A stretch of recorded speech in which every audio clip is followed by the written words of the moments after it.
What is going on, guys? Welcome to the Reformed Reader, the channel where we review different forms of media through the lens of a Christian who is under the authority of the scriptures. My name is Josh, and today we're going to be doing a book review of Kenobi by John Jackson Miller. Now, before we jump into the review, let's go over what is this book about. Tatooine, a harsh desert world where farmers toil in the heat of two suns while trying to protect themselves and their loved ones from the marauding Tusken Raiders. A backwater planet on the edge of civilized space, and an unlikely place to find a Jedi Master in hiding, or an orphaned infant boy on whose tiny shoulders rests the future of a galaxy. Known to locals only as Ben, the bearded and robed offworlder is a stranger who keeps to himself, shares nothing of his past, and goes to great pains to remain an outsider. But as tensions escalate between the farmers and a tribe of sand people led by a ruthless war chief, Ben finds himself drawn into the fight, endangering the very mission that brought him to Tatooine. Ben, Jedi Master Obi-Wan Kenobi, hero of the Clone Wars, traitor to the Empire, and protector of the galaxy's last hope, can no more turn his back on evil than he can reject his Jedi training. And when blood is unjustly spilled, innocent lives threatened, and a ruthless opponent unmasked, Ben has no choice but to call on the wisdom of the Jedi and the formidable power of the Force in his never-ending fight for justice.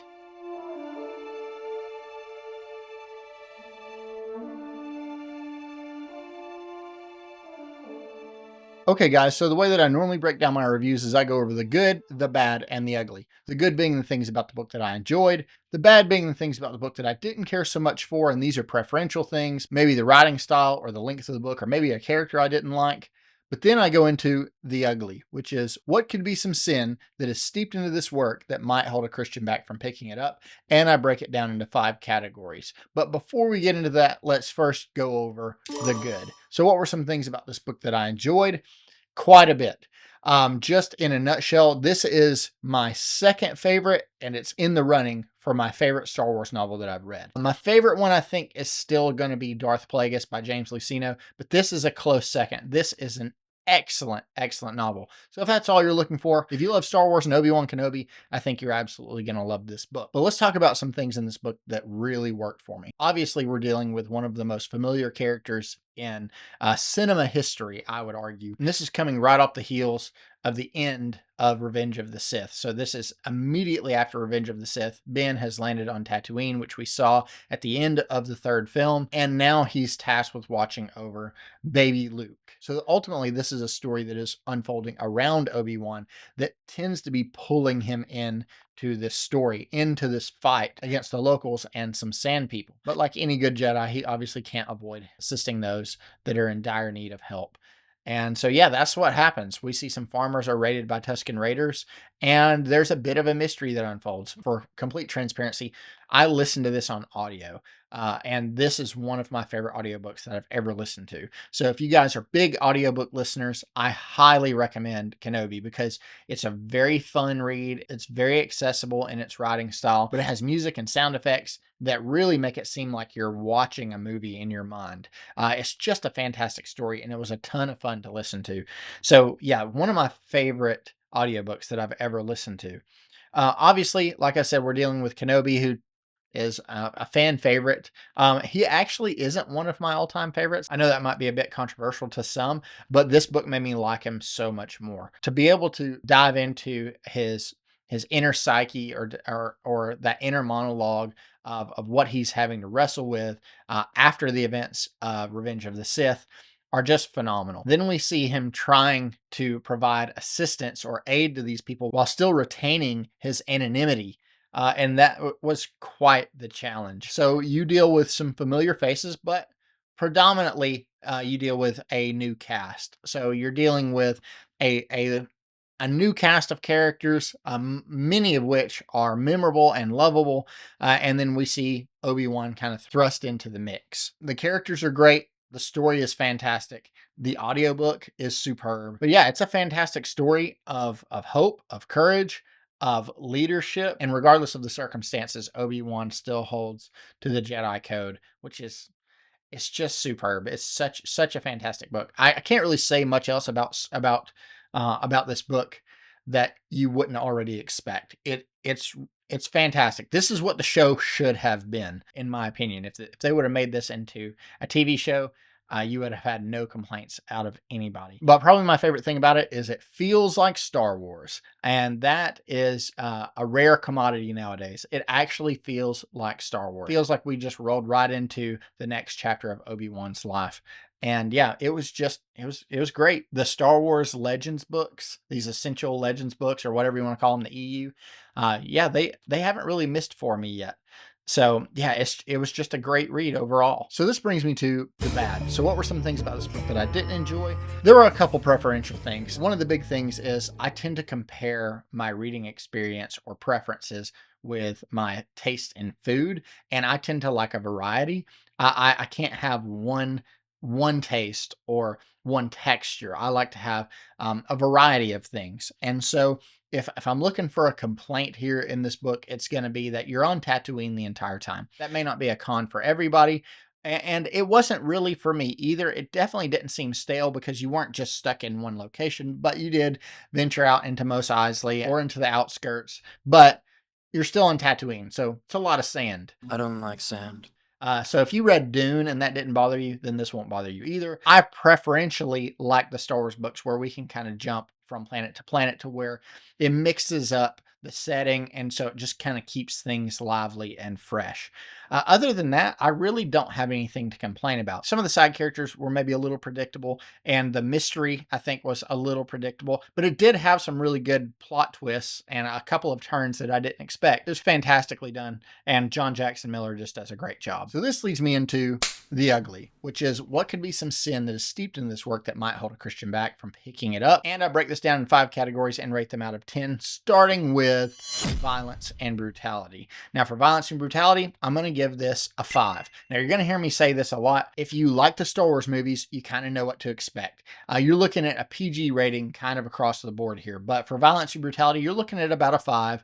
There isn't a ton of violence. There isn't a lot of brutality in here. You know, a lightsaber may come out and relinquish somebody of an arm or a leg or a torso even at times, especially for those who are bold enough to point a blaster at Obi-Wan. The violence and brutality is not high. There are some people that are attacked that don't make it out, those kinds of things. But yeah, I would say it's on par with a Star Wars movie. So violence and brutality, I mean, I guess there's some violence in there, but I wouldn't say it crosses the PG-13 line. So category 2 is going to be sexually explicit content. And for this, I've got an absolute 0. I don't remember there being anything sexually explicit whatsoever in this book, and there shouldn't be. It's Star Wars. So this brings me into category 3, which is language. Now for language, I'm going to give this a 1. Now what I mean by that is that there are some harsh words that are used, but they're not expletives. There are some moments where there are emotional highs and people are very upset, but there's never anything profane in here. So I'm going to put it at a 1 because maybe you're thinking about handing this to your son or daughter that's a younger reader and you just want some insight. Yeah, I would say it's a 1. There's some harsh language, but there's nothing explicit whatsoever. So this leads me into category 4, which is gratuitous inclusions. And for gratuitous inclusions, I am happy to announce that this is an absolute 0. Yes, there's nothing gratuitous or inclusive about this. And if you're wondering how can that be with Star Wars, it's this nice yellow band right here where it says the Essential Legends Collection. This is pre-Kathleen Kennedy stories. So yeah, you're dealing with just a great story. You're dealing with not just a great story as far as Star Wars goes, then you're dealing with an excellent writer who loves the source material. And you can tell that in his writing. There's nothing diverse or inclusive in here for the sake of virtue signaling to one group or the other. It's just a great Star Wars story. And finally, this leads me into dark themes. Now for dark themes, I also include heavy themes. And for dark themes, I am happy to announce again, this is an absolute 0. There's nothing dark or heavy in here whatsoever, in my opinion. I thought it was just very well done. It was an excellent Star Wars story. It was an excellent installment to the Skywalker saga, maybe adjacent to it. But yeah, there's nothing in here that I would consider dark. And so the final question is, would I recommend this to a Christian? And the answer is absolutely I would. For anybody that loves the Star Wars story, yeah, this is going to be an instant pickup. This is going to be an instant recommend. So if you love Star Wars, but you're looking for a clean story, or you're looking for that story that will revive that love of Star Wars, I would say look no further because there's nothing in here that I think personally would hold a Christian back from picking it up. As a matter of fact, I think this is an excellent story to hand even to one of your younger readers that love Star Wars. Maybe you've grown them up with it. I would say maybe who've grown up with it, but I kind of grew up with the prequels, and so we have the different generations that grew up with the different generations of Star Wars. So for anybody that maybe has young readers that's looking for a good solid story and you guys love Star Wars, man, look no further. This is an excellent pickup. John Jackson Miller does a superb job, so much so that I plan on picking up many more of his novels in the future, probably fairly soon. If you guys have watched any of Jonathan Cohn's recent videos, then you kind of know where I'm going there, because I do plan on jumping on that bandwagon pretty soon. But John Jackson Miller just does a great job, and you can tell he loves Star Wars. He's just writing a story that he wished was told. He just seems like our cartographer, the one that is writing our Star Wars historian. He just sort of takes that role on, and he does it in a top tier fashion. So would I recommend Kenobi to a Christian? Absolutely, I would. I think it's great for all kinds of ages, from adult to young readers. So definitely pick it up. So overall, guys, what did I think about Kenobi?